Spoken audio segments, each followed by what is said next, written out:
Hello and welcome to A Slice of Pie. I'm Ben. And I'm Farah. And today, well, we're called A Slice of Pie, but today I think we should be called, well, Knock Knock.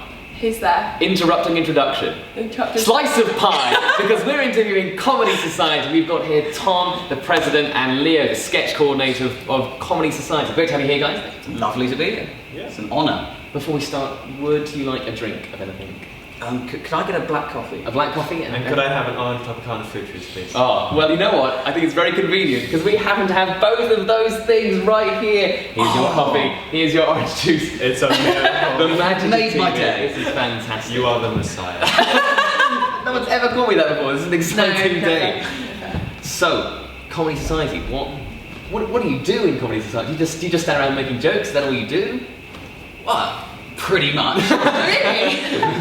Is it like a weekly thing or? We tend to have about, currently we're on about 3 meetings a week because we do sketch, stand-up and improv. So we've got Those meetings. are open meetings. We have Hello! Wow, yeah. Closed meetings. He doesn't even tell me about it. I just make rehearsals for shows. I mean, you know, during Bloomsbury Show Week we have rehearsals every day. Yeah. Obviously. Really? And before then we've had, if you have the 3 open sessions, then we had 3 rehearsals a week for the Bloomsbury Show just throughout the term. So we ended up with 6 things a week. Oh, wow. And I had to go to all of them. So like, presidential you know, privilege. for your improv, stand-up and Sketch. sketch, is that taught or is that just sort of like a jamming comedy session kind of thing? Well, we have people who run all of the sessions. Like Leo is sketch coordinator, so he runs all the sketch sessions. He plans them in advance and gives us something to do over the 2 hours. Oh, right, okay. But it's quite collaborative. Yeah. There's no real hierarchy. Yeah. Okay. I mean, it's like with sketch sessions, we have things on Wednesday for writers to come. So that's actually a 4th session. So up to a glorious 7. Wow. So people can just bring in whatever they've written and just show it to other writers and say, you know, this is what I've written. What do you guys think of it? And you know, we can say, you know, okay, well, I quite like it, but maybe you shouldn't use that joke there. It seems a bit, you know, irrelevant and just makes it longer to the, you know, really fantastic bit you got at the end there. Or sometimes it is just a case of very politely saying, you know, there's no way this could possibly improve. So it's kind of like sort of like comedy consultation you do as well. Yeah, but it's more collaborative. I wouldn't fancy myself as like, you know, the great master. Dr. Comedy. This is not funny. But this is, I like it. Have you ever been kind of really brutally honest about how or is it just because when no one's laughing? It depends on the writer. Like there's some writers who, I mean, they're just starting out, and to some extent it's a matter of experience. There's other writers who, like with the Bloomsbury Show, I worked very closely with 1 or 2 writers, and it got to the stage where, you know, we were comfortable enough with each other where, you know, we could say, okay, that's just not quite up to your usual standard. It doesn't need to be. Yeah. I mean, there's normally at least 3 contradictions in the sentence, but the message is clear. Okay, that's good. And so that's kind of for sketch stuff. So you do some stand-up stuff as well. Like what kind of? So how does that kind of work?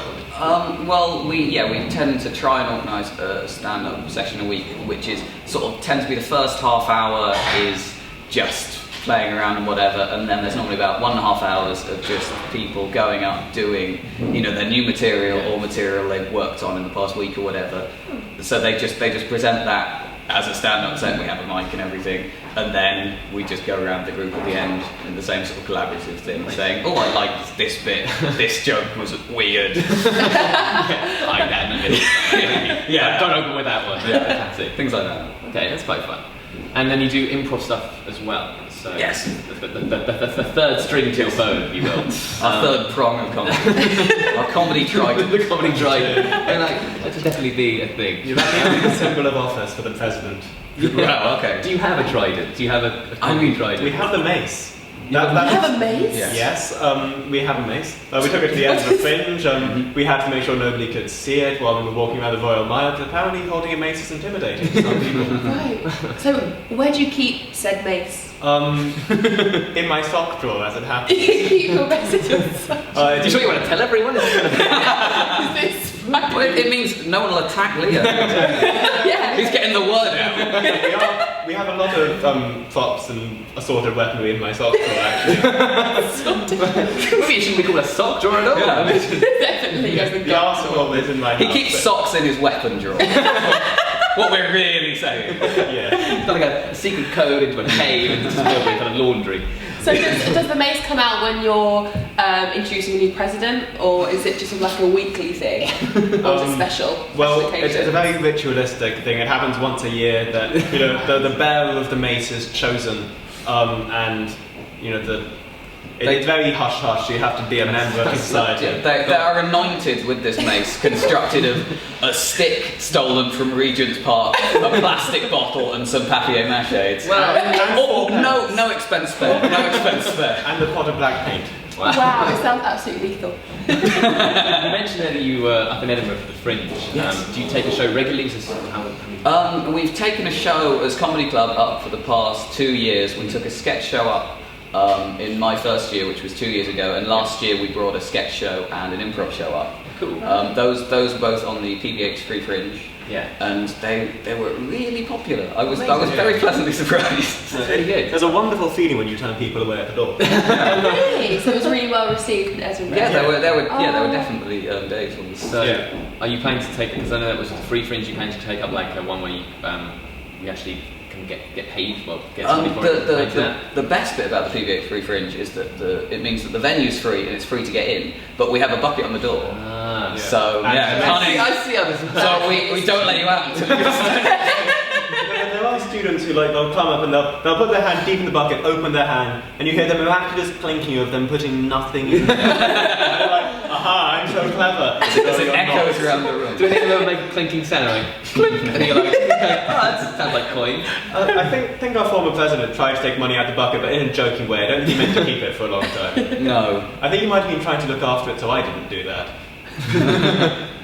So you only became president at the beginning of this year, the end of last year. Yeah. So yeah. How are you finding it being president?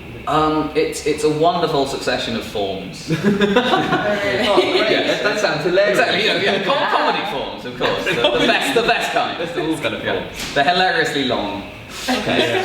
And Convoluted. And presumably you became sketch coordinator at the same time. Yep, I became sketch coordinator at the same time. Was it something really like you just did a lot of sketch stuff last year and thought, you know what, I can coordinate all this together? Essentially, yes. I mean, I do a lot of writing, and I quite enjoy sort of trying to help other people develop it, because obviously, if you put somebody in a room with a piece of paper and say, be funny, then it doesn't work very well. But there's a certain pleasure in sort of guiding somebody, then at the end of the session they might have something there which they're just really happy with. Like there were one or two people who, with the first sketch they wrote, they were just like, wow, that's the best thing, and I can guarantee that in a year's time, I'm going to get that piece of paper and just like sort of, you wrote this, and they're going to start crying. It's some kind of wonderful pleasure of making people laugh and cry. Yes, exactly. But I don't have to do paperwork. It's always nice. Have you got quite a big membership base then? We have more members than we've ever had before. We've had over a 10% increase this year, which is it's really good. It's really cool. Wow. Yes. Well, only I get to see membership list. It's very hush hush. God, some of the stuff is quite Society. Yeah, we're a very open society. We don't mind people knowing our secrets. That's it. It's not that they're secrets. It's just they're not very interested. it's that toss up. It's like the weapon talk. It's not hugely exciting. Okay, so if I wanted to kind of get involved in comedy, if I just wanted to kind of get involved in comedy right now, what would I do? How could I do that? Well, you can join the society online for only £3. Such a deal. For the whole year? Take part in sketch, improv, and stand-up. Okay. It's magic.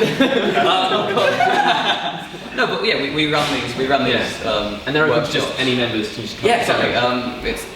There's no restrictions on those workshops, and then if you turn up or if you submit material, it will get into our shows, or you could be cast in the shows, and then you can come to even more sessions when we rehearse. I believe you sent in a few sketches over the summer. I may have written a few. Are you also part of the Comedy Society? Society? Secrets. Secret society. Conspiracy. Have you got a show coming up later on in the term? Have you got like shows planned for things?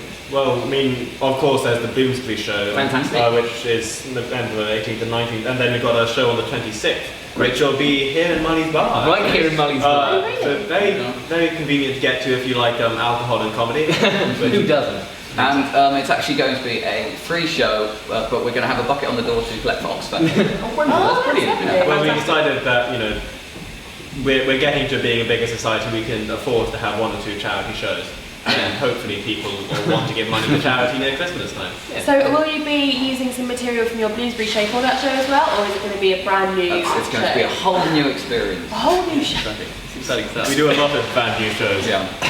There's quite a high turnover. Yeah, the Bloomsbury show is just going to be sketch, and this will also have stand-up and improv. Yeah. So it's going to be hopefully a really Nice. good night. The whole trident will appear. Well, I think it's been Can we call the show that? Sorry, can we use that for the show? The Comedy Club, the full trident. nothing that we have here. Oh, definitely. I think we've come towards the end of the interview, but we have one final question which we'd like to ask all our interviews, which is your favourite slice of pie? If you were to order in a restaurant a slice of pie, sweet or savoury, what would you go for?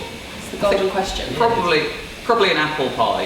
Pie. Yeah. Classic. Homely. Yeah. I mean, if we're talking sweet pies, apple and blackberry, but I'm personally going for a shepherd's pie. Ah, I like that's some. curvy. Warming in the winter, I think. Yeah. Is that technically a pie? I mean, it's not a pastry. It has- If it's got the word pie in it, I'll take it. It's fine. That's my rule. That's what I would say.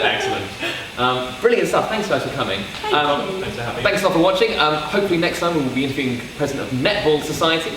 So thank you very much for watching. And goodbye. We'll see you next time. Bye. Bye.